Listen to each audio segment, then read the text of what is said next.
কি এবার পাহাড়, সমুদ্র না জঙ্গল, ঘোরার মজা দ্বিগুণ হবে যদি থাকে মুখরোচক, আপনাদের সব সময় সফরসঙ্গী।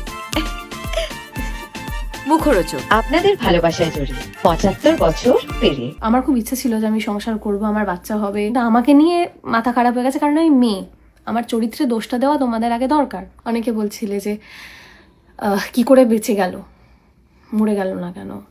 আজকে জাস্ট কিছুক্ষণ আগে আমি বাড়িতে ফিরেছি। এবার নেক্সট সব কথা বলার আগে আমি জাস্ট একটা কথা আবার বলবো, মানে আগেও বলেছি বাট আবারও বলবো, যে আমি যেটা করেছি সেটা উচিত ছিল না, সেটা ঠিক ছিল না। ওই সময় আমার মাথা কাজ করছিল না, প্রচণ্ড বেশি আবেগপ্রবণ হয়ে পড়েছিলাম, প্রচণ্ড বেশি ভেবে ফেলেছিলাম, আর কিছুক্ষণের জন্য নিজেকে ভালোবাসতে ভুলে গেছিলাম। মানে নিজের কাছে নিজের প্রায়োরিটিটা তখন একদম কমে গেছিলো। তো যেটা তখন করেছি সেটা সলিউশন নয়। আমি অনেকে কমেন্ট করছো তোমরা যে এই ব্যাপারটাকে আমি প্রচার করছি, মানে যেটা আমি করেছি সেটাকে আমি প্রচার করছি, বাট আমি সেটা একদমই করিনি বা করতে চাইনি। আমার যে লাইফটা আমি কোলাঘাট থেকে করেছিলাম, তখন আমার সত্যি বলছি আমি মানে প্রচণ্ড একটা মেন্টালি প্রেশারের মধ্যে ছিলাম। মানে এরপরে কি হবে সেটা আমি খুঁজে পাচ্ছিলাম না, যে এরপর কি করব, এরপরে কি হবে। তো লিটারালি তখন আমি একটা ভুল করে ফেলেছি, আর সেটা হচ্ছে লাইফের সব থেকে বড় ভুল। এটা একদমই উচিত হয়নি আমার। আমি কোনোভাবে এই ব্যাপারটাকে স্প্রেড করতে চাইনি, মানে এই নিউজটা সবার কাছে পৌঁছাতে আমি চাইনি। আর এবার আসি হচ্ছে, আমি বারংবার আবারও বলছি আমার ভুল হয়েছে, এটার জন্য আমি এখনও মানে সত্যি আমি মন থেকে প্রচণ্ড আমার খারাপ লাগছে যে আমি এইভাবে ব্যাপারটাকে মানে আমি সবার কাছে পৌঁছাতে চাইনি। সবাই যেমন বলছে না যে বাচ্চারা দেখছে, আমি কাউকে বলছি না তোমরা এইটা সলিউশন, এই পথে যাও বা এই পথে এগাও, এটা সব থেকে বাজে একটা মানে সলিউশন। এটা সব থেকে মানে কোনো সলিউশনই না, অ্যাকচুয়ালি সব থেকে বাজে একটা ডিসিশন। আমি হসপিটালে যে কদিন ছিলাম সেই কদিনে আমি এটুকু রিয়েলাইজ করে ফেলেছি, সবার আগে নিজেকে ভালোবাসতে হয়। কারণ তোমার জন্য কেউ মানে ওই মা বাবা ছাড়া, নিজের রিলেটিভ মানে এই মা বাবা ভাই দিদি এরা ছাড়া কেউ কাঁদবে না। তো এটাই যে যেটা করেছি সেটার জন্য আমি আবারও ক্ষমা প্রার্থী। এবার আসি হচ্ছে, অনেকে বলছিলে যে কি করে বেঁচে গেল, মরে গেল না কেন, আমার জায়গায় অন্য কেউ থাকলে মরে যেত, আমি নাটক করেছি, এক্সপায়ার জিনিসপত্র ইউজ করেছি, তো অনেকে লিখছিলে। এবার ব্যাপারটা হচ্ছে, আর হ্যাঁ অনেকে বলছিলে যদি সব কিছু শেষ করারই ছিল তাহলে কেন বন্ধুকে মেসেজ করলো।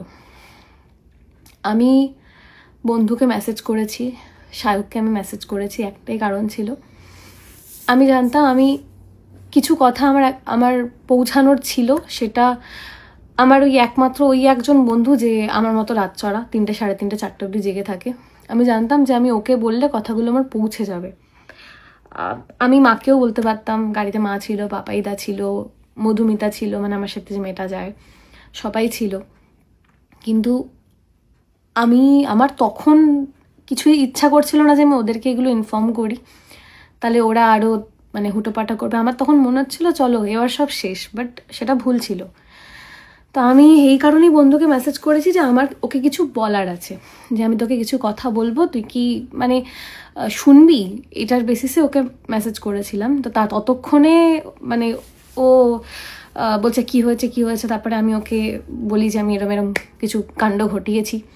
এবার ও আমার কথা শোনার আগেই ও মাকেও কল করেছে, মা বললো না ঘুমাচ্ছে, পাপাইদা বললো ঘুমাচ্ছে, একমাত্র মধুমিতা যে গাড়ি থামিয়ে দেখেছে যে কি হচ্ছে ভিতরে বা কী সিচুয়েশন, তো সেখান থেকে নিয়ে গিয়ে নিয়ারেস্ট যে নার্সিংহোম ছিল 8 ঘন্টার মধ্যে আমাকে ওখানে ঢুকিয়ে দেয়। তো আমার এমন কন্ডিশন ছিল যে আমাকে গাড়ি থেকে নামানোও যাচ্ছিল না, এটা পাপাইদা মধুমিতা বলেছে, মাও বলেছে, গাড়ি থেকেও নামানো যাচ্ছিল না। আর আমার যে গাড়িটা থার, ওর পেছনের সিটটা খোলে না, মানে দরজা খোলে না, তো ওখান থেকে নামাতে লিটারেলি 3 জনে মিলে টানা হেঁচড়া করে নামিয়েছে। আর আমার যা সিচুয়েশন ছিল তখন, থ্যাঙ্কফুলি ডাক্তাররা মনে করেছে যে সবার আগে আমাকে বাঁচানো দরকার। এবার আমি কি করেছি, কিভাবে করেছি, আমি এত কথাতে যেতে চাইছি না। যেটা করেছি ভুল করেছি, তাই আমি বারবার করে এই ব্যাপারটাকে তুলতে চাইছি না। কিন্তু যেটা নিয়ে তোমরা ট্রোল করছো, যে নাম্বারটা পার্টিকুলারলি নিয়ে তোমরা ট্রোল করছো, বা যেটা নিয়ে বলছো যে সব নাটক করেছে এই ওই সেই, অনেকে বলছো, আর অনেকে আমার তখনের সিচুয়েশানটা বুঝতে পারছো। যে নাম্বারটা নিয়ে তোমরা ট্রোল করেছো, সেটা কিন্তু আমরা ডাক্তারকে বলিও নি পর্যন্ত, যে লাইক আমরা এই কটা জিনিস ব্যবহার করেছি বা এই নাম্বারটাই ইউজ করেছি। সেটা ডাক্তাররা নিজেরা মানে চেক আপ করার পর, সব কিছুর পর ওনারা ওটা প্রেসক্রিপশানে লিখেছে, ওটা প্রেসক্রিপশানে রয়েছে লেখা। এইবার আসি হচ্ছে মরে গেলাম না কেন। কারণ কিছু মানুষ না জেনে হয়তো কমেন্টটা লিখছো, জানি না কীভাবে লিখছো, বাট অনেক মানুষ আছে যারা আমার ফ্যামিলি ছাড়াও আমাকে, আমার এক্সটেন্ডেড ফ্যামিলি যারা আমাকে প্রচণ্ড পরিমাণে ভালোবাসে, যাদের এই কদিনে আমি ফোন পেয়েছি, কান্নাকাটি করেছে মায়ের কাছে ফোন করে। অনেকে বলেছে যে তোমার জন্য পুজো দিয়ে আসছি, মানে মাকে বলেছে তোমার মেয়ের জন্য পুজো দিয়ে আসছি, ও যেন সুস্থ হয়ে যায়, তাড়াতাড়ি মঞ্চে ফেরে। হয়তো ভগবান চাইছিল যে আমার আরও অনেক কিছু, মানে আমার গান, যেটা আমার মেন ভালোবাসা, মানে এতদিনে আমার গানটা আমার কাছে সেকেন্ড প্রায়োরিটিতে চলে গেছিলো, এটাই হচ্ছে সমস্যা। তো যাই হোক, গান আমার প্রথম ভালোবাসা ছিল, তো সেই গানের জন্য হয়তো বেঁচে গেছি আমি। মানে গান নিয়ে আরও কিছু করার আছে মেবি, আর সবার ভালোবাসার জন্য বেঁচে আছি। তো কোনো নাটক আমি করিনি, কারণ তখন আমি জাস্ট এরপর কী হবে ভাবতে পারছিলাম না। কারণ আমি এই সিচুয়েশনগুলো ফেস করেছি এর আগেও। আমি এখন ডিটেলে কিছু বলবো না, কেন আফটার আর সার্টেন টাইম হয়তো তোমরা সব কিছু জানতে পারবে। এখন আমি এই সম্পর্কে কিচ্ছু বলবো না, যে আমি কি হয়েছে বাড়িতে, কি না হয়েছে, কি সমস্যা, আমি আর ডিটেলসে এখন যাব না। বাট একটা টাইম পরে তোমরা, যেহেতু আমি তোমাদেরকে ফ্যামিলি মনে করেছি এতদিন, আমার ডেইলি ভ্লগের মাধ্যমে আমার লাইফস্টাইল তোমাদের সাথে শেয়ার করেছি, তো দরকার যদি পড়ে আমি পরে সব কিছু শেয়ার করব। তো এবার যেটা বলতে চাই সেটা হচ্ছে, নাটক আমি করিনি। আর প্লিজ তোমাদের এই মানে ট্রোল করছো করো, কারণ আমি এটুকু বুঝতে পারছি যে আমার মানে ভিডিও করে অনেকের অনেক লাভ হয়েছে, অনেকেরই হয়েছে, মানে ফলোয়ার্স বেড়েছে। তো আমার না, সত্যি বলছি, ছোটোর থেকে আমার কখনো নেগেটিভ পাবলিসিটি আমার ভালো লাগে না। আজ অবধি তেমন কোনো কাজ করিনি।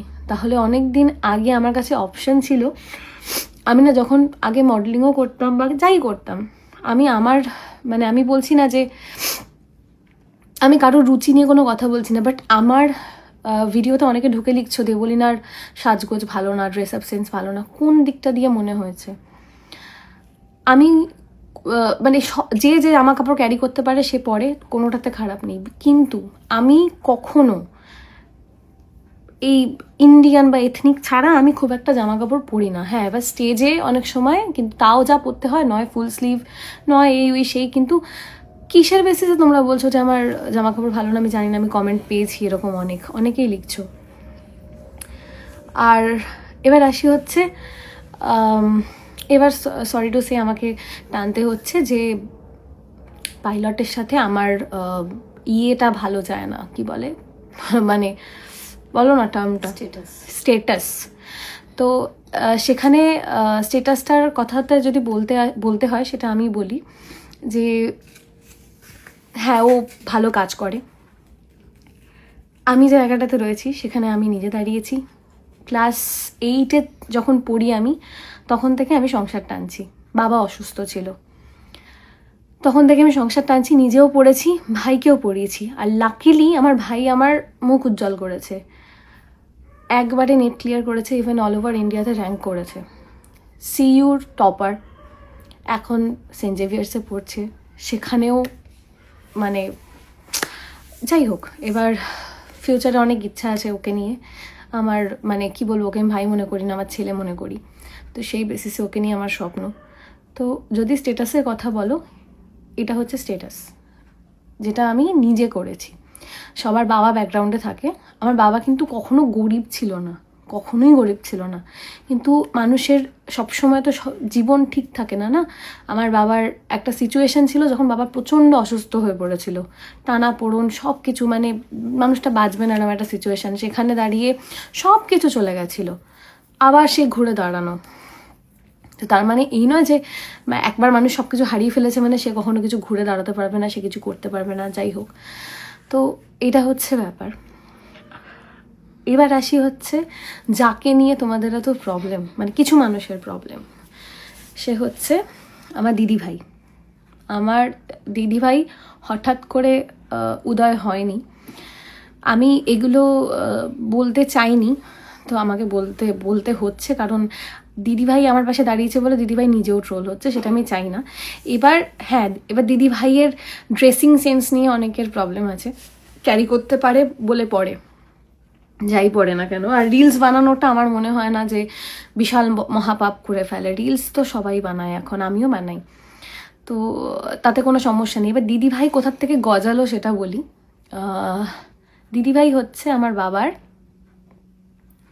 বলো, বাবার মেয়ে, মানে বাবার মেয়ে ইন দ্য সেন্স হচ্ছে বাবার আগের পক্ষের মেয়ে।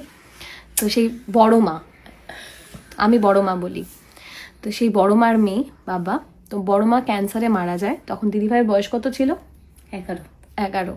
তখন মায়ের সাথে বাবার নিউজ পেপারের থ্রু আলাপ হয় আর কি, মানে নিউজ পেপারে যেমন বিয়ের অ্যাড দেয়, তো সেখান থেকে মায়ের সাথে আলাপ হয়, বিয়ে হয়। তোমরা দিদিভাইকে এত কথা বলছো, মানে যার জন্য আমরা এটা ভুলেই গেছিলাম, আমরা এই কথাটা তুলিই না যে দিদিভাই বাবার, মানে বড় মায়ের মেয়ে বাবার মেয়ে, এটা আমরা তুলিই না। তোমরা এত কথা দিদিভাইকে নিয়ে বলছো, তো আমাকে কথাটা তুলতে হলো। এবার আসি, আমার মা আমার থেকে বেশি দিদিভাইকে ভালোবাসে। মাঝে সব ফ্যামিলিতে প্রবলেম থাকে, যেমন আমারও ছিল, কিন্তু আমি শো করিনি, আমি হাইড করেছি। এই কারণে হাইড করেছি, আমি লং টার্মে ভেবেছি যে আমি এগোবো ব্যাপারটা, আমি এখানে শেষ করবো না, যেভাবেই হোক। কারণ ছোট থেকে পাড়ার কাকিমারা, আমার মা, সবাই, মানে মেয়েদের যাদের সিনিয়র মহিলাদের দেখেছি সবাই আমাকে শিখিয়েছে মেয়েদের সহ্য করতে হয়। আমিও করছিলাম সহ্য, আমি সব কিছু মেনে নিচ্ছিলাম যে না ঠিক আছে, আমি এটাকে ঠিক টেনে নিয়ে যাব, যে যাই বলুক, আমার যত সমস্যাই হোক, যত ফ্রাস্ট্রেটেড আমি হই, আমি ঠিক টেনে নিয়ে যাব। আফটার আ সার্টেন টাইম আমি পারিনি, তারপরে এত ঘটনা। তা আমি সবসময় সবাইকে নিয়ে ভালো থাকার চেষ্টা করেছি। এবার যেহেতু মানে দিদিভাইয়ের সাথে আমাদের কি হয়েছিল, দিদিভাইয়ের এরকম দিদিভাইয়ের বিয়ে হয়ে গেছে, এখন দিদিভাইয়ের একটা ছেলে রয়েছে, অনেক বছর আগেই হয়েছে। তো মানে মাসি হচ্ছে এখন, মানে একদম কুল মাসি, আমার ওই ভিডিও করে দিচ্ছে এখন উল্টো দিকে বসে। তো মাঝে একটা ডিস্টেন্স ক্রিয়েট হয়, সেটা অনেক দিন আগের ঘটনা। তো তারপরে মানে দিদিভাইয়ের সাথে কিন্তু যে আমাদের যোগাযোগ ছিল না তা নয়, দিদিভাইয়ের সাথে দেখা করতাম, হ্যাঁ হয়তো কখনো ভ্লগে নিইনি, দেখা করতাম, আমরা কফি খেতে যেতাম, দিদিভাইয়ের বাড়িতে যেতাম, দিদিভাইয়ের গলা খিচুড়ি খেতাম, গলা পোলাও খেতাম,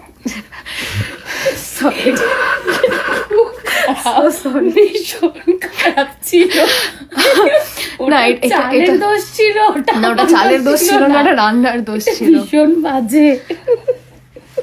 তো আমরা খেয়েছি, মানে দিদিভাই বাড়িতে যাতায়াত ছিল, বাট আমার ভ্লগটা বিয়ের কিছুদিন আগে থেকে শুরু করা, তো সেই বেসিসে দিদিভাইকে কোনোদিন আমার দেখানোও হয়নি। আমি সেরকম মানে ফেসবুক ইনস্টাতে সেরকম অ্যাক্টিভও ছিলাম না যে আমি দেখাবো। যবে থেকে ভ্লগ শুরু করেছি তোমরা দেখে থাকবে, ইভেন আমার বিয়েতে যে লজ্জা বস্ত্রটা সেটাও দিদিভাই ধরেছিল, তোমরা জানি না কেউ নোটিস করেছো কিনা।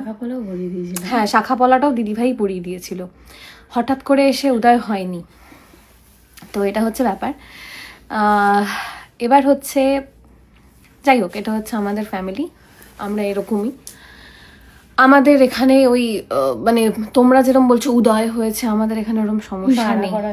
না, ভাড়া করা দিদি আমার নয়, আমার নিজের দিদি, নিজের রক্তের দিদি। আর আমি এখনো জোর গলা এটা বলবো যে আমার মা আমার থেকে বেশি দিদিভাইকে ভালোবাসে। সেটা নিয়ে ছোটবেলায় আমি প্রচণ্ড রাগ করতাম, এটা মানতে কোনো ক্ষতি নেই।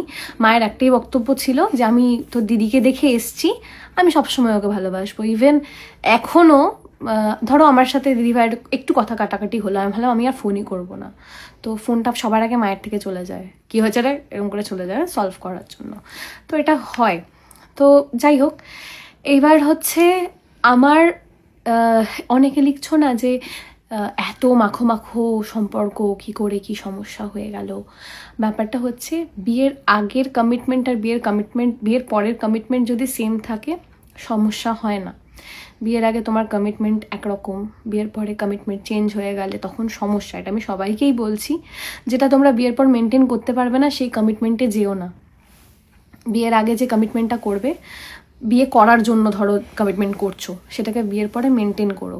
তাহলে তোমার জন্য অন্য কোনো মানে তোমার অপোজিটে যে মানুষগুলো রয়েছে তাদের হার্ট ব্রেক বলো, তাদের কি বলবো এই ট্রমাটাইজড হওয়া এগুলো হবে না, সব ক্লিয়ার থাকবে। ওকে, এবার হচ্ছে অনেকে এটা বলছে যে যখন মাকে নিয়ে, আমি একটা কমেন্ট আমি দেখেছিলাম, একটা মহিলারই কমেন্ট, মাকে নিয়ে এত সমস্যা যখন মাকে ছেড়ে দিলে না কেন। আমি জানি না আপনি মহিলা হয়ে কি বেসিসে কথাটা বলছেন, কি বেসিসে বলছেন। আমার মানে আমি নিজেও একজন মহিলা, আমি যদি আমার খুব ইচ্ছা ছিল যে আমি সংসার করব, আমার বাচ্চা হবে, মানুষ করব, তাকে খুব ভালোভাবে মানুষ করব, ভালো শিক্ষা দেব, তো আমি তো অ্যাটলিস্ট ছেলে হোক মেয়ে হোক আমি তো এটা শেখাবো যে প্রত্যেকের মা তার লাইফে ইম্পর্টেন্ট, সেটা যেই হোক, প্রত্যেকের মা যেমনই দেখতে হোক।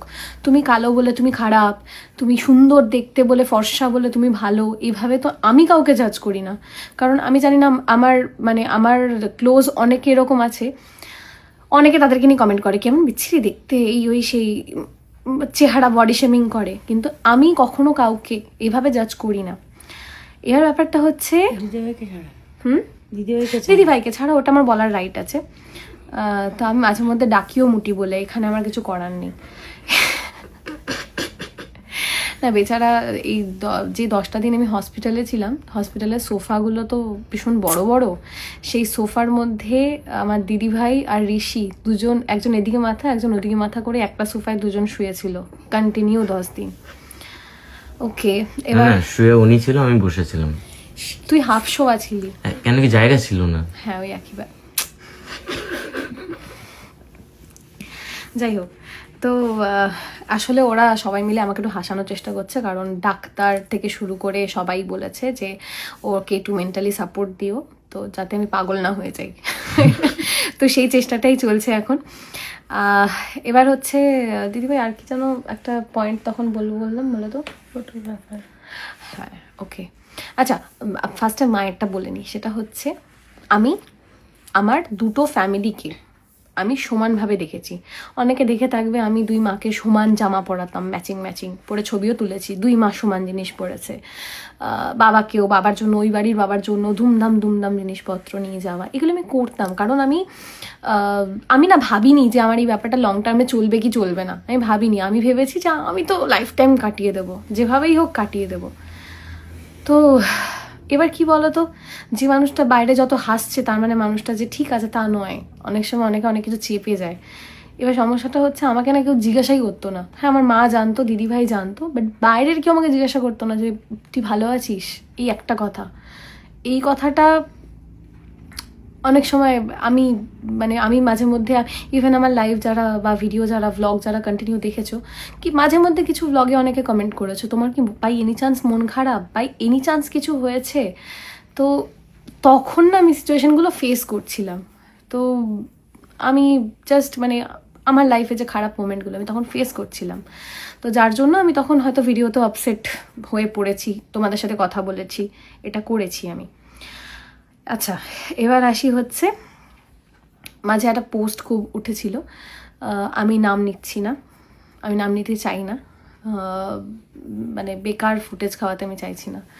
যাই হোক, তো দুটো আমার আগের দুজন কো ওয়ার্কার, ওদের সাথে 1.5 বছর আগে ইভেন আমার কাছে সাক্ষীও রয়েছে যে 1.5 বছর 2 বছর আগে আমার কাছে ফার্স্ট মেসেজ আসে যে আমি অমুক একটা পেজ চালাই, আমি তোমার পেজটা হ্যান্ডেল করতে চাই। আমি বললাম তুমি কল করো, কথা হয়েছে। তো হওয়ার পরে আমি বললাম যে বলো কত কি দিতে হবে, কারণ আমার পক্ষে অত টাকা দেওয়া পসিবল নয় এখন, আমার তখন পেজে আর্নিং ছিল না। তো ওর বক্তব্য ছিল না আমি এমনিই করবো, তার বদলে তুমি আমাকে কিছু সোর্স দেবে, সোর্স ইন দ্য সেন্স আরও কিছু বন্ধুবান্ধবকে রেফার করবে, এরকম করবে। মানে মেন কথাটা হচ্ছে যেটাকে আমরা কোলাবোরেশন বলি। আমার তো এখন কারোর সাথে কোলাবোরেশন করতেও ভয় লাগছে, মনে হচ্ছে সবাইকে দিয়ে লিখিয়ে নেবো যে না তুমি এটা কোলাব করছো। তো যাই হোক, এবার তো সেরকমই কথা ছিল। আমার পেজ হ্যান্ডেল করতো, আমি একদম মিথ্যা কথা বলবো না, খুব ভালোভাবে নিজের কাজ করেছে। নিজেই নিজের ভিডিও, মানে আমার ভিডিওগুলো নিজে এডিট করতো, করে আপলোড করে দিত, পেজে রিচ বাড়ে, আমার পেজে ফলোয়ার্স আসে আমার, তো এইভাবে চলছিল। আমি তো ওকে যখনই জিজ্ঞেস করতাম কত কি টাকা দেবো, তখন ওর বক্তব্য ছিল আমার কিছু লাগবে না দিদি। তো কিছু লাগবে না বলতো বলে আমি একবার একটা হেডফোন কিনে দিয়েছি, কানের হেডফোন। মানে আমার সামনেই বলছিল যে হেডফোন হারিয়ে গেছে না কি জলে পড়ে গেছে সামথিং। তা আমি ওই একটা মল আছে না যেখানে শুধু ইলেকট্রিক্সের জিনিস পাওয়া যায়, কি বলে বলো? ইলেকট্রনিক্স মল। হ্যাঁ, মানে শুধু ইলেকট্রিক্সের জিনিস পাওয়া যায়, ই মল না? ই মল। তো ওই ই মলে নিয়ে গিয়ে আমি একটা হেডফোন কিনে দিয়েছিলাম, জামা একটা হুডি কিনে দিয়েছি, মাঝে মধ্যে টি শার্ট পাঠাতাম, আই থিঙ্ক একটা ঘড়িও দিয়েছিলাম, আমার এখনো ক্লিয়ারলি মনে নেই, অনেক 2-3 বছর আগের কথা। তো এইভাবে চলছিল। এইবার কি হলো, হঠাৎ করে একদিনকে আমাকে বললো যে তুমি তো রিল করতে পারো, তুমি রিল করো না কেন, তাহলে ইনস্টাগ্রামে ফলোয়ারটা গেইন হবে। তখন আমার ইনস্টাগ্রামে 70-75 সামথিং কিছু একটা 70-75 হাজার ছিল। আমি বললাম যে কি রিল করবো? বললো কেন, তুমি ছোটো ছোটো গানের রিল বানাও যেমন সব সিঙ্গাররা করে। সত্যি কথা বলতে বুদ্ধিটা আমাকে ওই দিয়েছিল, তার জন্য থ্যাংক ইউ। তো তুমি রিল বানাও না কেন, রিল বানাতে পারো। তো আমি বলেছিলাম যে ঠিক আছে। তখন আমি বললাম যে কে, তুমি করে দেবে? বললো হ্যাঁ আমার ক্যামেরা আছে, আমি করে দেবো। এবার আমার গানের রিল শুরু হলো, ওই তুমি কি জানো, কেউ আড়ালে বসে, এরকম অনেকগুলো গান, বেশ ভালো ভালো গান। তো সেক্ষেত্রেও ওর সেম বক্তব্য ছিল যে তোমাকে কি পেমেন্টের কথা বলবো, পেমেন্ট লাগবে না। কিন্তু আমার কাছে এখনও স্ক্রিনশট আছে, 3,000, 2,000, 3,500 এরকম করে টাকা আমি পাঠিয়েছি ওকে। এবার আমি তারপর ঠিক করলাম যে আমার যে বন্ধু নীল ছিল ওর সাথে ডান্সের কটা ছোটো ছোটো ভিডিও রিল করব। তো ওটা করার সময় ওকে আমি বললাম যে শুধু ক্যামেরা নেব। ও বললো না, দ্রোনও নাও, ভাল লাগবে। বললাম এবার আমি জানি যে দ্রোনের চার্জ অনেক হয়, তো সেক্ষেত্রে আমি বললাম আমি কেন যে একটা নাচের রিল বানাবো যেটাতে আমার কোনো টাকা আসবে না, মানে এগুলো সব টাকা মানে মনিটাইজ বন্ধ হয়ে যায়, আমি কেন দ্রোন নেবো? বলে কিচ্ছু লাগবে না, আমারই বন্ধু, আমরা দুজনে মিলে করে দেবো।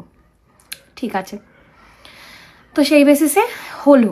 এবার আমার কাছে, হ্যাঁ এখন বলতে পারো আমি এগুলো লিখিত নিইনি, আমার কাছে লিখিত কিছু নেই, কিন্তু আমার সাথে তখন যারা কাজ করতো প্রত্যেকে জানতো যে আমরা কোলাবেই করছি, কারণ এটা কোলাবোরেশনেরই কাজ ছিল। অনেকে লাস্ট টাইম মানে কমেন্ট করেছিলে যে অনেকে, মানে আমার চেনা জানার মধ্যে অনেকে লিখেছো আমি জানি, কি করে জানলে আমি জানি না, বাট যাই হোক, আমি এবার থেকে তো আমি কোলাবোরেশনও লিখিয়েই নেবো পাক্কা যে তুমি কোলাব করছো। তো মানে শিক্ষা হয়ে গেছে আমার। তো যাই হোক, এবার এরকম করে আমার ডান্সের ভিডিও হয়, গানের ভিডিও হয়। মেন যেটা আমাদের পেমেন্টের এগেনস্টে কাজ ছিল, মানে আমি বলেছিলাম পেমেন্ট করব, ওটা আমার ট্রায়াল ছিল। মন্দারমণি যাব বলেছিলাম, এগেইন সেখানে আমি নীল আর ইভেন মন্দারমণির একটা মডেল ছিল প্রলয় বলে, আমরা 2টো গান নিয়ে গেছিলাম। একটা হচ্ছে মন মানে না, আর একটা হচ্ছে রাতুমে জাগায়া। এবার সেই গানটা তো আমি রিলিজই করতে পারিনি, মানে রিলিজ হয়নি এটা এখনও। যাই হোক, তো কারণ আমি বলতে চাই না, তখন তারা নিজেদের মধ্যে ছিলেন না, কি করেছে আমি আর বলতে চাই না। আমি কমেন্ট করেছিলাম, তো সেই নিয়ে বহুত বাড়াবাড়ি হয়েছে, তো আমি এই জন্য এখন বলতে চাইছি না যে তারা কি করেছিলেন। কিন্তু মন মানে না শ্যুটটা কোনো রকমে এডিটে আমি নীল আমার মা 3জনে এডিটে গেছিলাম, আমরা কোনো রকমে মন মানে নাটা বের করেছি, বাট আরেকটা গান কোনোভাবেই বের করা যায়নি। বিচে বসে ঘামছে, হাত শেক করছে, এরমভাবে কাজটা তখন কমপ্লিট হয়নি, মানে কোনো রকমের শ্যুটটা হয়েছিল, বাট আমি সেটা ছাড়ার মতো কন্ডিশন ছিল না। সে গানটা আমি এখনও ছাড়িনি, সেটা আমি হয়তো নেক্সট 2-3 মাসের মধ্যে আমি শ্যুট করে হয়তো ছাড়বো। তো যার জন্য যাই হোক, এবার তখন ওখানে দাঁড়িয়ে হোটেলে দাঁড়িয়েই আমাকে বলা হলো যে এরকম কিছু পেমেন্ট করে দাও দিদি। এবার যাই হোক, এখন আমাদের এত অনলাইন ট্রানজ্যাকশন হয়, 2-3 বছর আগে অবধি আমি এত অনলাইন ট্রানজ্যাকশন করতাম না। ইভেন মোস্ট অফ দ্য শোয়ের হচ্ছে ক্যাশ পেমেন্ট হতো। এখন আমি যে দাদার সাথে কাজ করি সত্যজিৎদা, বেশিরভাগটা মাঝে মধ্যেই অনলাইন করে দেয়, খুব রেয়ার হয় ক্যাশ করে, না হলে তখন আমাদের কাছে ক্যাশই থাকতো। তো আমি কিছু টাকা তখন ক্যাশও করেছিলাম, যেটা হচ্ছে ওই মন মানে না পেমেন্ট হিসাবে স্বরূপ ছিল। যাই হোক, এইবার আমাকে যখন আমার স্লিপ ডিস্ক হয় 1.5 বছর আগে, তখন নাকি ওরা মেসেজ করে। এবার ওই সময় আমার স্লিপ ডিস্ক হয়েছে, মায়ের সাথে কথাও বলেছিল নাকি, মা বলেছিল হসপিটালে আছে, ফোন করবে। তখন আমি 3 মাসের জন্য বেড রেস্টে ছিলাম, এটারও প্রুফ আমার কাছে, সেটা সবাই জানতো। আমি তখন 3 মাসের জন্য বিছানায় শুয়ে শুয়ে কাঁদতাম, বন্ধুরা এসে দেখা করে যেত, আমি উঠতে পারতাম না, শুধু শুয়ে থাকতাম সোজা হয়ে। তো ওই সময় ওরা মাকে কল করেছিল, বলেছে যে এরকম তো বেড রেস্টে রয়েছে, তো যখন একটু সময় দাও আমি বলবো। যাই হোক, মাথা থেকে বেরিয়ে গেছে। এই 1.5 বছরে ওদের মনে হয়নি যে আমাকে একবার পিং করুক যে তোমার কাছে টাকা পাই। ইভেন ওই আমার স্লিপ ডিস্কের ঘটনার পরেও ওই দুটো ছেলের মধ্যে একটা ছেলে মাঝে মধ্যে অর্গানাইজারও হয়, মানে শো অর্গানাইজ করে। ওটা আমি একটা শোতেও গেছিলাম, দেখা হয়েছিল, ওখানেও ওর মনে হয়নি ও আমাকে বলবে যে আমি তোমার কাছে টাকা পাই বা সামথিং কিছু। হঠাৎ করে মানে যে টাকাটা পাওয়ার কথা নয়, কারণ কোল্যাপ ছিল, তবুও সে টাকাটা পাই, তখন তার মনে হয়নি যে কথাটা আমাকে বলবে। কোন যুগে একটা মেসেজ করে রেখেছে, আমি এখনও তোমাদের হোয়াটসঅ্যাপ খুলে দেখাতে পারি। মোটামুটি 1500 থেকে 1600 মেসেজ পেন্ডিং রয়েছে। তুমি ফোনই করে নিতে, আবার করে নিতে, একটা ফোন করতে আমাকে। এই 1.5 বছরের মধ্যে ওদের মনে হয়নি, শোতে দেখা হয়েছে তখনও মনে হয়নি। হঠাৎ এখন যখন দেবলীনা নন্দিনী সবাই টানা হিচড়া করছে, মানে যে মোমেন্টে দেবলীনাকে বোঝানো হচ্ছে যে তুমি বেঁচে গিয়ে ভুল করেছো, তুমি মরলে না কেন, মানে আমি যে ট্রমাটার মধ্যে থেকে চলছি বা যেটা যেটা যেটা আমি ফেস করছি, আমার মাথার মধ্যে যেগুলো যেগুলো চলছে, কিছু লোক আছে সেগুলোকে আরও বেশি করে প্রেশারাইজ করছে, না ঠিকই ছিল, করে নাও। তো যাই হোক, সেই সময় তাদের মনে হয়েছে তারা একটা ভিডিও বানাবে যে আমাদের টাকা মেরে দিচ্ছে। আবার লাস্টে কমিকও হয়েছে, দেবলীনা নন্দী সারা জীবন হাসপাতালে থাকে। আসলে কি বলতো, আমার বাবাও হাসপাতাল তৈরি করেনি, শ্বশুরমশাইয়েরও হাসপাতাল ছিল না, তো মানে কোথাও এমনি এমনি কি শুয়ে থাকা যায় না। আর সরকারি হাসপাতালে না, তার মধ্যে এরকম কিছু কেস হলে, মানে যে কাজটা আমি ঘটিয়েছি, এরকম কিছু কেস হলে এমনি এমনি থাকা যায় না। পুলিশের কাছে খবর যায়, পুলিশ এসে এনকোয়ারি করে, এনকোয়ারি করার পরে তারপরে যা প্রসিডিওর তা হয়। আর আমার ক্ষেত্রেও তাই হয়েছে। আমি কোনো বড় মহান মানুষ নই। হ্যাঁ, আমাকে দেখতে অনেকে হসপিটালে এসছে, তো সেটা নিয়েও অনেকের সমস্যা রয়েছে, কারণ আমি তাদের শো করি, ভালো সম্পর্ক, তাই তারা এসছে। তারা অনেককেই দেখতে যায়, কিন্তু আমাকে নিয়ে মাথা খারাপ হয়ে গেছে, কারণ আমি মেয়ে। আমার চরিত্রে দোষটা দেওয়া তোমাদের আগে দরকার, কিছু মানুষের, সবার জন্য নয়। আমি মেয়ে, ওরা দেখতে এসছে মানে আমি হচ্ছি নেক্সট ওদের শয্যার সঙ্গী। এটা তোমরা মেনশন করতে চাইছিলে, আমি কমেন্ট দেখেছি, এই তো পেয়ে গেছে, আমি দেখেছি। তো আমি এটাই বলবো, মেয়ে বলে তার চরিত্র খারাপ এটা প্লিজ বলা বন্ধ করো। আমাকে সবাই ভালোবাসে, সবাই দেখতে এসছে, প্রচুর মানুষ এসছে, প্রচুর মহিলা দেখতে এসছে যাদেরকে আমি চিনি না পর্যন্ত। মাকে ফোন করেছে, দিদিভাইকে ফোন করেছে, হসপিটালে দেখতে এসছে আমাকে। যাই হোক, এবার বেশ কিছু মহিলা আমাকে মেসেজ করছে তোমার কাহিনীর সাথে আমার কাহিনী মেলে। তারা বুঝতে পারছে যে আমার মধ্যে থেকে কী চলছে, আমার মধ্যে দিয়ে কী চলছে। যারা হসপিটালে দেখা করতে এসে তারাও বলেছে যে 2 বছর 3 বছর ধরে নাটক করেছি, আমরাও পারিনি, আমরাও সেম বেরিয়েছি। হ্যাঁ, আমি আবারও বলছি, যেটা আমি করেছি সেটা ভুল, সেটা সলিউশন নয়, কিন্তু তখন আমি কিছুই বুঝতে পারছিলাম না যে কি করা উচিত। যাই হোক, হ্যাঁ, কোথায় ছিলাম, আমিও ভুলে যাচ্ছি। যাই হোক, এবার হচ্ছে, হ্যাঁ, তো চরিত্র নিয়ে কথা বলাটা বন্ধ করো। আর শায়ক, আবারও শায়কে ফিরছি, বিয়ের অনেক আগে টাকা থেকে। বলছিলিস কোনটা? কোলাবোরেশন। ও কোলাবোরেশন, সরি, শায়কে পরে আসছি। কোলাবোরেশন, হ্যাঁ। তো যাই হোক, এবার কোলাবোরেশনে তো আমার আর বিশ্বাস নেই। যাই হোক, এবার তারপরে আমি ওদের 3000, 2500, 3500 এরকম প্রচুর, 800 এরকম অনেক পেমেন্ট করেছি। কিন্তু যেদিনকে ওরা ভিডিওটা বানায় তার আগের দিন বা সেদিনও ওদের কোনো ফোন আমার কাছে আসেনি। যেই দেখলো দেবলীনা নন্দী হসপিটালে, দেবলীনা নন্দী এখন টপিক, সবাই মিলে ছিঁড়ছে, চলো আমরাও, মানে ছিঁড়ছে মানে হচ্ছে গিয়ে সবাই আমাকে টানা হিচড়া করে ছিঁড়ছে আর কি। তো মানে একদম আমার তো একদম অনলাইন অপারেশন করে দিয়েছে সবাই। তো বেশিরভাগই কন্টেন্ট বানিয়ে ফেলেছে। কন্টেন্ট ঠিক আছে, মানে আমার যাই হোক, তো বেশ কিছু মানুষ ভালো কথা বলেছে আমাকে বুঝে, বেশ কিছু খারাপ বলেছে। তখন ওদের মনে হয়েছে ভালো বললে তো আমরা ভিউজ পাবো না, খারাপটাই বলি। তো ওরাও বলেছে, ওদের যেটা মনে হয়েছে ওরা বলেছে, আর লাস্টে গিয়ে কমিক করেছে। ইভেন আমার ছবিটাকে বিকৃত করে, মানে কার্টুনাইজ করে অনেক কিছু করা হয়েছে। তো যাই হোক, তো তারপরে সেদিনকেই যখন আমি ভিডিওটা আমি দেখিনি, আবারও নাটের গুরু আমাকে পাঠিয়েছে, হচ্ছে শায়ক। এই ভিডিওটা শায়ক পাঠিয়েছে আমাকে। তো আমি হঠাৎ করে দেখলাম একটা টুং করে বাজলো, দিদিভাইকে বললাম দেখো তো ফোনটা। দিদিভাই বললো শায়ক কিছু একটা মেসেজ করেছে। দিদিভাইকে বললাম খোলো। দিদিভাই খুলে বললো যে কিছু একটা তোকে নিয়ে এরকম ভিডিও বেরিয়েছে। আমি দেখলাম, লাস্টে দেখলাম ওদের বক্তব্য দেবলীনা নন্দী সারা জীবন হসপিটালে থাকে। মানে আমি ভাবছি আমি হসপিটালে কত টাকা দিয়েছি, মানে ভাবতে পারছি না। আমার সব ইনকাম মানে হসপিটালে আমি দিয়েই আসি সব সময়, রোজ যাই তো। তো এবার হচ্ছে আমি সেই মোমেন্টে মানে ওরা যেই তার মধ্যে আবার কি ওরা স্ক্রিনশটে আমার ফোন নাম্বারও শেয়ার করেছে, সেটা ওদের ভুল নয়, ওরা মানবে না। তো এইসব নিয়ে দিদিভাই তখন বলে আমি থানায় গিয়ে একটা জিডি করে আসি। দিদিভাই গেছিলো থানাতে, থানার বাইরে দাঁড়িয়ে আমি দিদিভাইকে বললাম 2 মিনিট হোল্ড করো, কারণ ওরা আমাকে কি মনে করেছে জানি না, আমি ভাই বলতাম। তো আমি চাই না এই ব্যাপারটা টানা হিচড়া হোক, টানা পূরণ হোক, কোনো দরকার নেই। আমি একবার ফোন করি।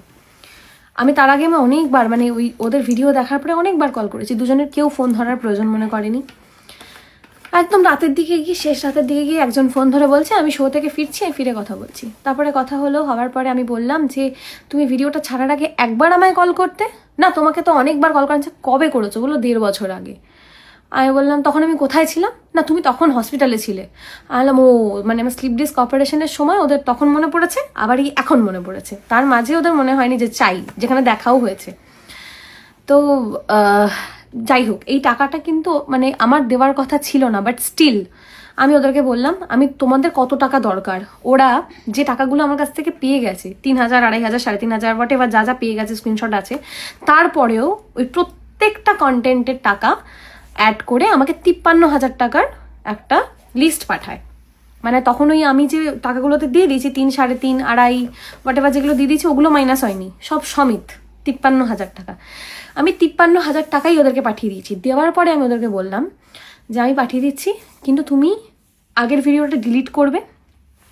আচ্ছা বাই দ্য ওয়ে, এর মাঝখানে ওদের কাছে মানে আমার তরফ থেকে যেহেতু আমি কথা বলছিলাম না, অনেকে কল করেছে যাতে ওদেরকে বুঝিয়ে ডিলিট করা যায়। এখন ওরা যাই হোক কিছু না কিছু এটা নিয়ে মানে ওরা উল্টো এটা নিয়ে থ্রেড দিচ্ছে, বাট এখানে আমারও যে থ্রেড দেওয়া জায়গা আছে কিন্তু সেটা করিনি। তোমরা অনেকে বলছো না কি থ্রেড দিয়ে ভিডিও ডিলিট করেছো, কেন ওদের নেক্সট ভিডিওটা যেটা ছিল। যাই হোক 53,000 টাকা আমি পেমেন্ট করার পরে আমি ওদেরকে বলেছি আমি কোনো কমপ্লেন জিডি কিচ্ছু করছি না, তোমরা শুধু আর একটা ভিডিও বানাও, মানে বলো যে আমরা 1.5 বছরের মধ্যে দেবলীনাদির সাথে কোনো কন্ট্যাক্টই করিনি, কোনো কথা বলিনি। ইভেন ভিডিওটা ছাড়ার আগেও দিদিকে যে একবার নক করবো দিদি টাকাটা পাঠাও সেটাও করিনি। তো আমি তো জানি আমার কাছে ওরা টাকা পায় না, কারণ একটা কাজ করেনি, আমি সেটার টাকা কেন দেব? আর বাকি যেগুলো আগের করেছিল সেগুলো কোল্যাপ ছিল। আমি যাই হোক মানে তাই ওদের বক্তব্য ছিল। এখন আমাকে লিখিত নিতে হবে এবার থেকে যাদের সাথে কোল্যাপ করবো, কারণ আমার কাছে তো এটার প্রুফ নেই, বাট আমার টিম মেম্বার্সরা জানে যারা আমার সাথে এতদিন ধরে চলেছে। আমার মেকআপ আর্টিস্ট বলো, আমার গাড়ির দাদা বলো, আমার যে আদার্স যে বন্ধু বান্ধব যারা আমার সাথে ভিডিওগ্রাফির কাজ করে, এরা প্রত্যেকে জানতো যে ওরা এইভাবেই আমার সাথে কাজ করছে। তো যাই হোক 53,000 টাকা দেওয়ার পরে ওদের আমি শুধু বললাম তোমরা এইটা বলো যে আমরা দিদির সাথে কথা না বলে ভিডিওটা আপলোড করেছি, সেটা আমাদের একটা ভুল হয়েছে, বা এই সিচুয়েশনে আপলোড করাটা ঠিক হয়নি। মেল ইগো হার্ট হয়ে গেছে তখন ওদের, ওরা ডিরেক্টলি বলে দিল। আমার দিদিভাই ওদের সাথে কথা বলেছে, ইভেন একজন একটু ভদ্রভাবে কথা বলেছে, আরেকজন একটু রুডভাবেই কথা বলছিল, তার জন্য দিদিভাইও চিৎকার করেছে। তো করার পরে আর সত্যি কথা বলতে তখন আমার সবে ইনসিডেন্টটা ঘটেছে, আর আমার এখনো মানে মাথার মধ্যে প্রচুর চাপ। আমার কথাটা ছিল আমাদের পেমেন্ট দিয়েছো, আমাদের প্রাপ্য টাকা আমাদেরকে দিয়েছো, দয়া করোনি। হ্যাঁ, কোনো দয়া করোনি। কিন্তু আমি সত্যি বলছি, বিশ্বাস করো, গানের দিব্যি কেটে বলছি, প্রথম থেকে লাস্ট অবধি বেশিরভাগটাই ওদের সাথে আমার কোল্যাব ছিল। মানে এই যে ছোট ছোট রিলস ভিডিওগুলো ওরা নিজেরাই, এই বাইকের ভিডিও করছে, এই করছে, নিজেরাই করে দিয়েছে যে আমি করে দিচ্ছিলাম একটা করো, এগুলো ওরা মাথায় দিয়েছিল আমার। তার মধ্যে কিছু কিছু টাকা আমি দিয়েও দিয়েছি, কিন্তু সেগুলো ওদের আর মাথায় নেই। টোটাল 53,000 টাকার বিল পাঠিয়েছে, যে স্ক্রিনশটটাও এখন আমার কাছে আছে। আমার কাছে যদি ওদের হোয়াটসঅ্যাপের পুরোনো চ্যাটগুলো থাকতো আমি দেখাতে পারতাম, কিন্তু ওনাদের হচ্ছে হোয়াটসঅ্যাপ এনক্রিপ্টেড, বড় বড় মানুষদের মতো পুরোনো চ্যাট ডিলিট হয়ে যায়, যেটা আমার এনক্রিপ্টেড আজ অব্দি নয়, সবার পুরোনো চ্যাট থাকে। তো ওদের এনক্রিপ্টেড, তাই পুরোনো চ্যাট নিই না, আমি সেটাও দেখিয়ে দিতাম যে কি ওদের সাথে আমার কথাবার্তা কি হয়েছিল। তো ভিডিওটা আপলোড করার পরে ওদের বক্তব্য তোমরা হচ্ছে প্রাপ্য দিয়েছো, দয়া করোনি।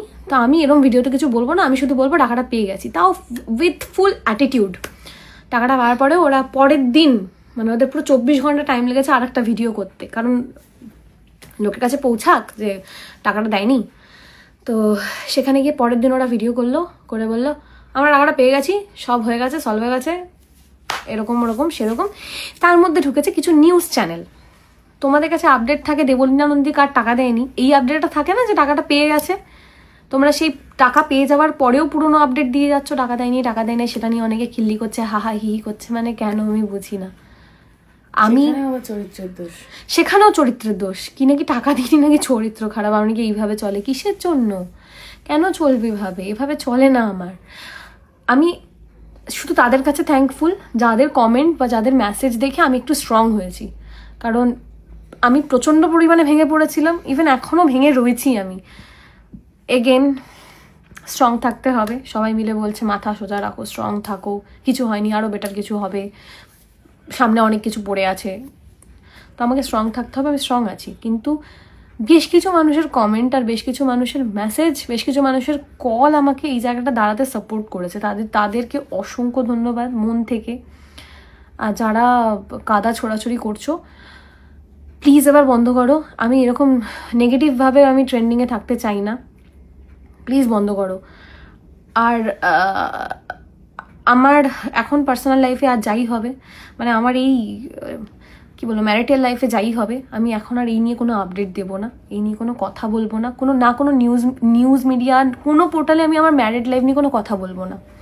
যা হবে আফটার আ সার্টেন টাইম, যদি সুযোগ হয় বা যদি দরকার পড়ে তখন বলবো, বাট এখন আমি আর কোনো কথা বলবো না এই নিয়ে।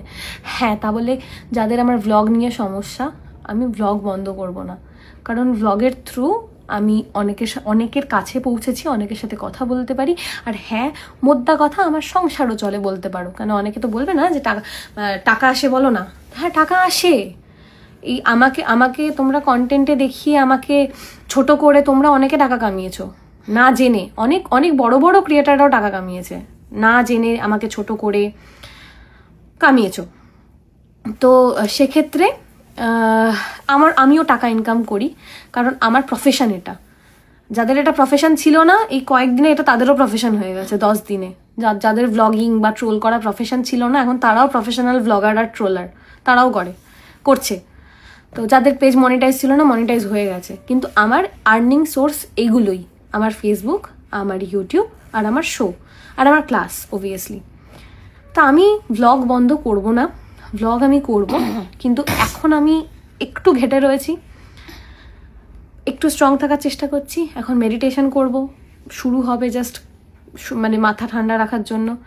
ফ্যামিলি নিয়ে যেমন বেরোচ্ছি আমি এইগুলো টুকটাক শেয়ার করব, বাট এখন না, আফটার আ সার্টেন টাইম। অনেকে বলছিল যে আবার ভ্লগে ফেরো, আবার নর্মাল লাইফে আসবো, বাট একটা টাইম পরে, কারণ এখন আমি সত্যি ঘেটে গেছি, একটু ঘেটে আমি রয়েছি। একটু ঠিক হই, মাথাটাকে গুছিয়ে নিই যে না, আমার সাথে এবার এটা হতে চলেছে, তারপরে আমি আবার বেশ কয়েকটা দিন পরে আমি আবার সব শুরু করব। ওয়ান্স এগেন ও আচ্ছা, সায়ককে নিয়ে আমার শ্বশুরবাড়ি বা আমার হাজব্যান্ডের কোনো প্রবলেম ছিল না, এটা ওরা যদি এখন অস্বীকার করে আমি জানি না, মনে হয় না করবে, বিকজ ওদের কোনো প্রবলেম ছিল না। এরমও হয়েছে আমি, সায়ক, প্রবাহ 3 জন একসাথে ঘুরতে বেরিয়েছি। তো বেকার ওকে টেনে এনো না, ওকে টেনে এনে আমার ক্যারেক্টারে আবার দাগ দিও না। আর কোথায় লেখা আছে যে মেয়েদের ছেলে বন্ধু থাকে না? আমি তো জানি মেয়েদের বেশি ছেলে বন্ধুই থাকে, ইভেন তারা হেল্পফুলও হয়। হ্যাঁ, মেয়েদের মেয়ে বন্ধু থাকে, অনেক ছোটবেলার থেকে থাকে। আমার কোনোদিনও তেমন কোনো বন্ধু নেই, কোনোদিনও আমার তেমন কোনো বন্ধু হয়নি। আমার ছিল, মানে এসছে গেছে এরম ছিল, বাট সায়ক হচ্ছে আমার কনস্ট্যান্ট বন্ধু, যে ওই সেই অলিরও কথা শুনে মানে অলিরও কথা শুনে আগে থেকে কথা হতো, ওই সময় থেকে আমাদের ফ্রেন্ডশিপ হয়। তারপর থেকে মানে আমরা ভীষণ ভালো বন্ধু, মানে আমি ওকে ডাকিও এরকম, দেখ ভাই, এটা বলিস না, ভাই বলি, মুখ থেকে ডাকছি ভাই, তাকে নিয়ে মাথায় আমার অন্য কিছু আসে না, বা তারও আসে না। তো আর সব থেকে বড় কথা, এখন যারা আমার এই মিউজিক ভিডিওগুলো ঢুকে ঢুকে কমেন্ট করছো, এইসব দেখলে বর কি করবে, বর ওগুলো আগেও দেখেছে। কেন, একবার একটু যাচাই করে দেখো, ভিডিওগুলো 3-4 বছর আগের ভিডিও, বর সব দেখেই এসছিল। বর কেন, সবাই সবটা দেখে এসছিল, সবাই অনেক দিন ধরে দেখছে। আর সত্যি কথা বলতে, আমার যদি সায়ককে বিয়ে করার থাকতো, বা সায়কের যদি আমাকে বিয়ে করার থাকতো, আমাদের তো আটকানোর কেউ নেই, আমরা অ্যাডাল্ট। কিন্তু আমরা ওইভাবে দুজনকে দেখিনি, আমরা ওই ডাকি ভাই, দেখ ভাই, এই ভাই। বন্ধুত্বের সম্পর্কে নোংরামি আসে না সবসময়, মানে সবসময় গিয়ে আসেই না। বন্ধু মানে মেয়েদেরও ভালো ছেলে বন্ধু থাকতে পারে, ছেলেদেরও ভালো মেয়ে বন্ধু থাকতে পারে। যেমন সায়ক আমার বন্ধু, খুবই ভালো বন্ধু। আমার ওই সময় মনে হয়েছে আমি যদি সায়ককে যে কথাগুলো বলবো, ও ঠিক জায়গা মতো পৌঁছে দেবে, দ্যাটস ওয়াই আমি সায়ককেই মেসেজটা করেছি। আর কোনো ব্যাপার নেই, ওকে টেনে এনো না, দয়া করে টেনে এনো না, আমার চরিত্র নিয়ে তো প্লিজ বন্ধ করো, আমি আর পারছি না। তো এইটাই বলছি, যাদের যাদের কন্টেন্ট বানানোর ছিল এবার শেষ করো, হয়ে গেছে। নতুন কোনো টপিক খোঁজো, পেয়ে যাবে। কিন্তু আমার ম্যারিটাল লাইফ নিয়ে আমি আর কোনো কথা বলবো না। দিদি আর কুটনিমা সে ছাড়ো, সে কুটনি দিদি নামটা পছন্দ হয়েছে আমার। এই ওটা না থাক। ওটা ভালো, ওই হ্যাঁ, নামটা থাকুক, কুটনি দিদিটা কুটনি থাক। দিদিটা ভালো লেগেছে। আসলে মানে কি বলতো, সত্যি কথা একটু হাই হাই করে জোরে জোরে চিৎকার করে বললে মানুষ কুটনি হয়ে যায়, কিছু করার থাকে না। তো এটা হচ্ছে ব্যাপার। তখন কারোরই মাথার ঠিক ছিল না, ওরা যে এরকম চিৎকার করে করে হাই হাই করে করে বলেছে, তবে তখন কারোর মাথার ঠিক ছিল না। তো চিৎকার করে লিটারালি বলেছে, তার জন্য সে কুটনি। ঠিক আছে, নামটা পছন্দ হয়েছে আমার, আমি না নেক্সট টাইম থেকে কুটনি দিদি বলেই ডাকবো, কোনো অসুবিধা নেই। তো ব্যাপারটা হচ্ছে এবার বন্ধ করো, আর ভালো লাগছে না, অনেক দিন হলো। এবার আমি একটু নর্মাল লাইফে ফিরতে চাই, আমি একটু নর্মাল থাকতে চাই। কেন আমি জানি এইবার একটা বড় সড়ো, মানে কি বলবো, মাথাটাকে বড় সড়ো জায়গার জন্য আমাকে প্রিপেয়ার করতে হবে, একটা জায়গায় ফিক্সড করতে হবে যেন এবার আমি এগুলো করবো, বা নিজের কাজ নিয়ে আমাকে একটু কনসেন্ট্রেট করতে হবে। তার জন্য এবার বন্ধ করে দাও। আমি ফেসবুক খুলে আমি আর নিউজে থাকতে চাইছি না, শেষ করো। যাদের যাদের কন্টেন্ট করার ছিল হয়ে গেছে, এবার শেষ করো। আর কিছু তো বলা নেই। ওয়ান্স এগেন, যারা হচ্ছে আমার এই লাস্ট ডিসিশনটার জন্য যারা হার্ট হয়েছো, যারা আমাকে জাজ করছো, তাদের কাছে ওয়ান্স এগেন সরি। বিকজ আমি সত্যি জেনে বুঝে আমি এটাকে প্রমোট করতে চাইনি যেটা আমি করেছি, বা আমি চাইনি যে এটা সবার কাছ অব্দি পৌঁছাক। শুধু আমি তখন ফ্রাস্ট্রেটেড হয়ে গেছিলাম, ওই আবেগপ্রবণ, তখন ভাবার ক্ষমতা আমার চলে গেছিলো, তাই করে ফেলেছি। বাট এটা ইটস নট আ সলিউশন। সবার আগে নিজেকে ভালোবাসতে হবে, সেটা আমি বুঝেছি। ফ্যামিলিকে ভালোবাসতে হবে, আর এখন আমি সেটাই করছি, সেটাই করব। আর লাস্ট কথা, সবাই ভালো থেকো। আর 15 তারিখ থেকে আমি আমার কাজের জায়গায় ফিরছি, মানে আমার যেটা মেন ভালোবাসা, আমার গান, আমি ফিরছি। তো মঞ্চে দেখা হবে সবার সাথে। টাটা।